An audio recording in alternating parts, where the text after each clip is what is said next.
नमस्कार दोस्तों, स्वागत है आपका मेरे चैनल एनसीईआरटी विद रजनी में।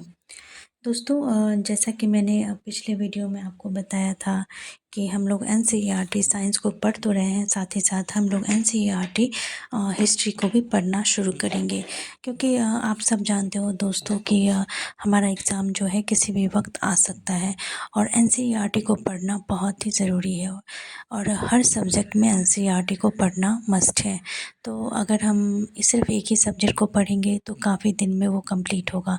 एटलीस्ट हम के हर सब्जेक्ट को से रिलेटेड एनसीईआरटी को एक बार देखना भी बहुत ज़रूरी है और समझना बहुत ज़रूरी है। तो हम कोशिश करेंगे कि हम लोग साइंस तो मैंने स्टार्ट कर दिया है, अब हम लोग हिस्ट्री भी पढ़ेंगे साथ ही साथ और फटाफट एक वीडियो में एक चैप्टर को कंप्लीट करने की कोशिश करेंगे और अगर नहीं वीडियो कंप्लीट हो पाई तो हम नेक्स्ट वीडियो में उसे कंप्लीट करेंगे। तो दोस्तों आज जो हम लोग पढ़ने वाले हैं वो एनसीईआरटी हिस्ट्री को पढ़ेंगे। तो चलिए दोस्तों हम लोग स्टार्ट करते हैं।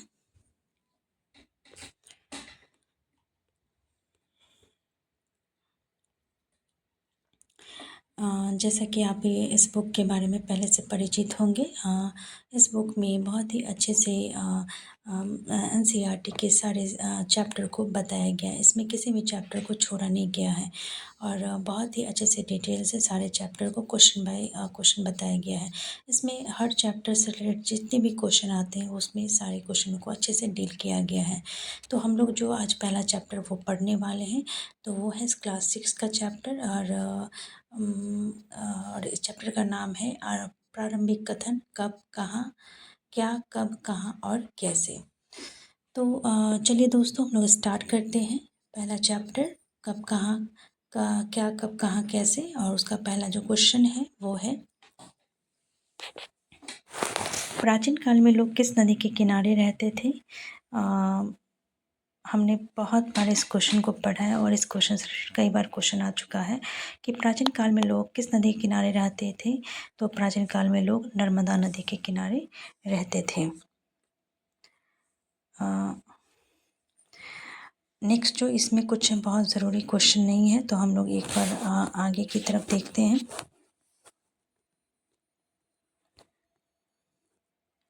क्वेश्चन नंबर 2 में जो क्वेश्चन दिया गया है वो है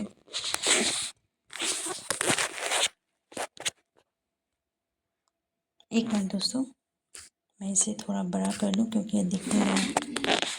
हाँ, अब ठीक है। हमारा जो सेकंड क्वेश्चन है, प्राचीन काल में लोग गंगा नदी के तट पर रहते थे। ये लोग अपने भोजन के लिए जड़ों, फलों और जंगलों में से उत्पादों को संग्रह करते थे। तो इसमें से कौन सा कथन सत्य है? केवल एक, केवल दो, एक और दो, या इनमें से कोई नहीं। और इसका जो आंसर है वो आंसर बी है, यानी कि केवल दो। ये लोग अपने भोजन के लिए जड़ों, फलों और जंगलों से उत्पादों को संग्रह करते थे। प्राचीन काल में लोग गंगा नदी के किनारे नहीं, नर्मदा नदी के किनारे रहते थे। हम लोग पहला क्वेश्चन में इस बात को पढ़ चुके हैं।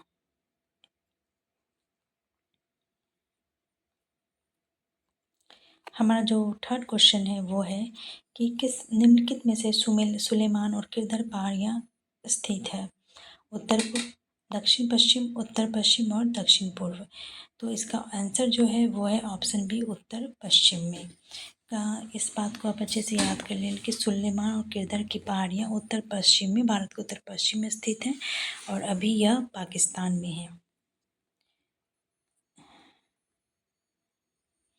एक बार हम लोग इसका डिटेल देख लेते हैं कि संस्कृत भाषा यूरोपीय भाषा परिवार का हिस्सा है। भारत यूरोपीय भाषा परिवार का हिस्सा है। भारत की कई भाषाएं असमिया, गुजराती, हिंदी, कश्मीरी और सिंधी, एशियाई भाषाएं, फारसी, यूरोप और की बहुत सारी भाषाएं, यह जैसे कि अंग्रेजी, फ्रांसीसी, जर्मन, यूनानी, इतालवी और स्पेनिश आदि से परिवार से जुड़ी हुई है। यानी कि भारत और यूरोपीय जो भाषा परिवार है, यह सारी परिवार की भाषाएं सब एक ही परिवार से जुड़ी हुई है। उन्हें एक भाषा परिवार इसलिए कहा जाता है क्योंकि आरंभ में उनमें कई शब्द एक जैसे थे। उदाहरण के मातृ संस्कृत में, माँ हिंदी में और मदर अंग्रेजी शब्दों में बोला जाता है। तमिल, तेलुगु, कन्नड़ और मलयालम किस भाषा परिवार की भाषाएं हैं? तो यह द्रविड़ भाषा परिवार की भाषाएं हैं, क्योंकि साउथ में है और वहाँ पर साउथ में आपने सुना होगा कि द्रविड़ शैली बहुत ही फेमस है, और इसीलिए वहाँ के भाषा परिवार को भी द्रविड़ भाषा परिवार ही कहते हैं।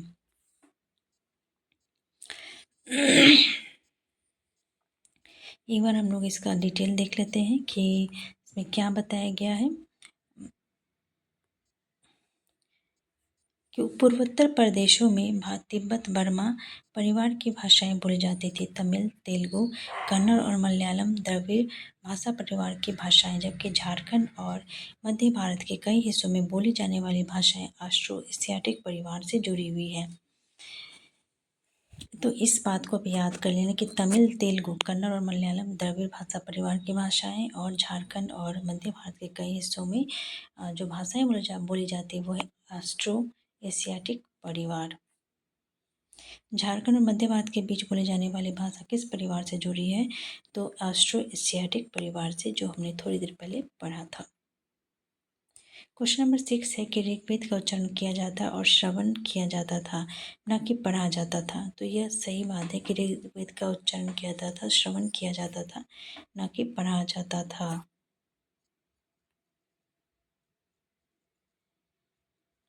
और ऋग्वेद में विश्वामित्र नामक ऋषि और देवियों में पूजित दो नदियाँ गंगा और सिंधु के बीच संवाद का ही अंश है। तो इनमें से कौन सा कथन सही है? तो हमारा जो ऑप्शन दिया हुआ है ऑप्शन ए, यानी कि केवल एक सही है।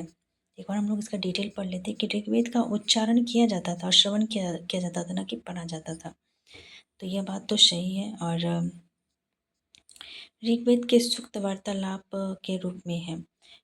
विश्वामित्र नामक ऋषि और देवियों के रूप में पूजित दो नदी यानी कि ब्यास और सतलुज के बीच यह संवाद कुछ एक ऐसे ही सूक्त का अंश है। यहाँ पर साफ तौर पर बताया गया है कि ऋषि और देवियों के रूप में पूजित दो नदियों का जिसके बीच यह संवाद है वो व्यास और सतलुज है।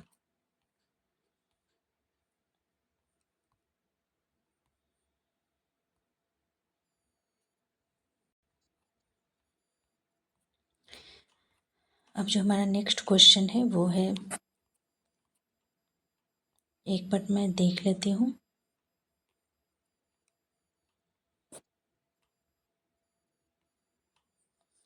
निम्नलिखित में से कौन सा कथन सही है?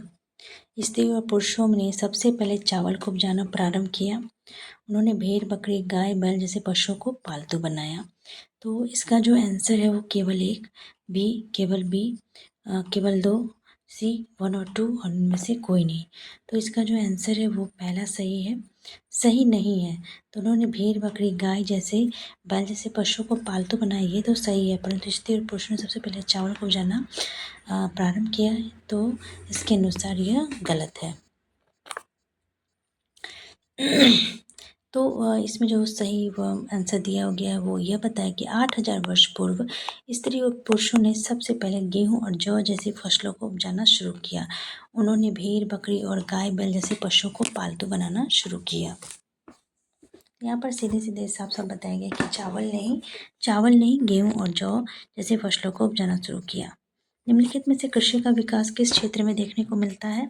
तो इसका जो आंसर है विंध्य, कृषि का विकास विंध्य क्षेत्र में देखने को मिलता है।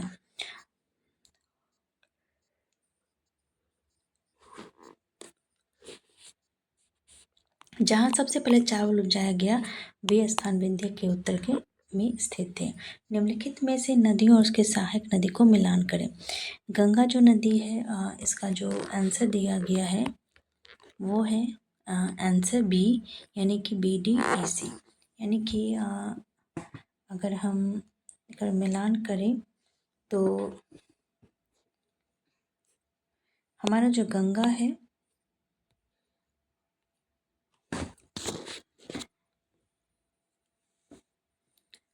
गंगा जो है वो सोन नदी, यानी कि ये सोन नदी इसकी सहायक नदी है, ठीक है। और सिंधु नदी जो है वो चिनाब नदी की सहायक नदी है। कृष्णा नदी जो है वो मूसी नदी की सहायक नदी है, और यमुना नदी जो है वो चंबल नदी की सहायक नदी है। आप ऐसे भी इसका ध्यान पता कर सकते हैं कि गंगा और सोन नदी भी गंगा में भी गंगा नदी बहती है, तो इसकी सहायक नदी है। सिंधु नदी कहाँ है, सिंधु कहाँ है, तो ये चिनाब उत्तराखंड से रिलेटेड है। तो यह आपको कृष्णा जो है सॉरी सिंधु जो है वो चिनाब उसकी सहायक नदी है। कृष्ण नदी, मूसी नदी जिसकी सहायक नदी मूसी है, और यमुना जो आपको यूपी में है, चंबल भी यूपी में है, तो आप उससे एक मिलान कर सकते हैं कि चंबल की जो यमुना की जो सहायक नदी है वो है चंबल।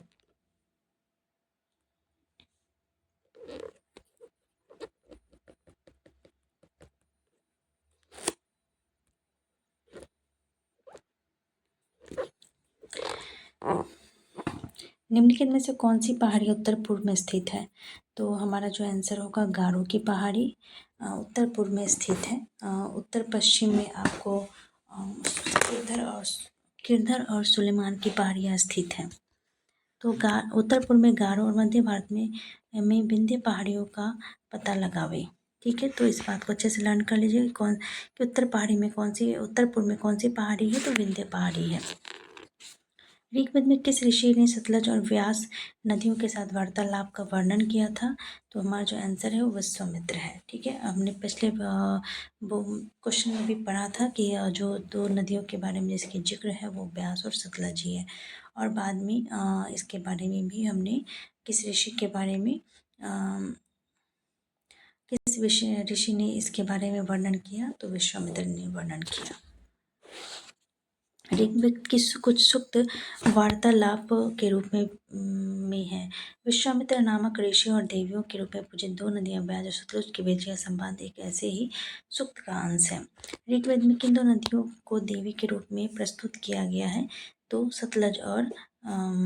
सतलज और व्यास को। उसके बाद बीच में वार्तालाप भी बताया गया और उसे देवी के रूप में माना भी गया। और ऋग्वेद के कागज पर छपाई करने का कार्य कब पूरा किया गया, तो इसका आंसर है आंसर बी, यानी कि 150 साल पहले ऋग्वेद का कागज पर छपाई करने का कार्य पूरा हुआ।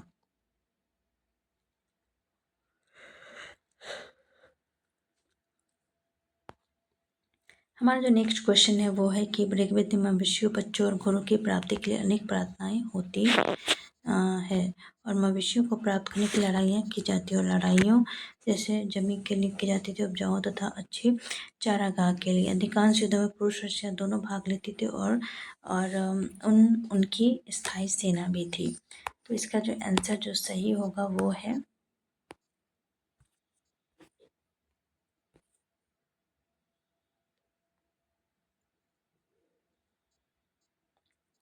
चलिए हम लोग नेक्स्ट क्वेश्चन को देखते हैं।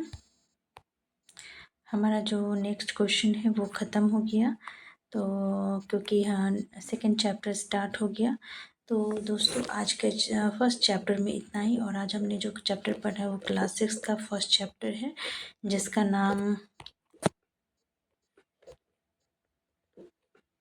प्रारंभिक कथन, जैसे कि सॉरी ये तो क्लास 8 का है, क्लास 6 का देते प्रारंभिक कथन, यानी कि क्या, कब, कहाँ और कैसे। नेक्स्ट डे जो हम लोग चैप्टर पढ़ेंगे वो है आखेट खाद्य संग्रह से भोजन उत्पादन तक। ठीक है दोस्तों, तो अगर आपको मेरा वीडियो अच्छा लगे तो लाइक और सब्सक्राइब करें। मिलते हैं अगले वीडियो में जिसका नाम है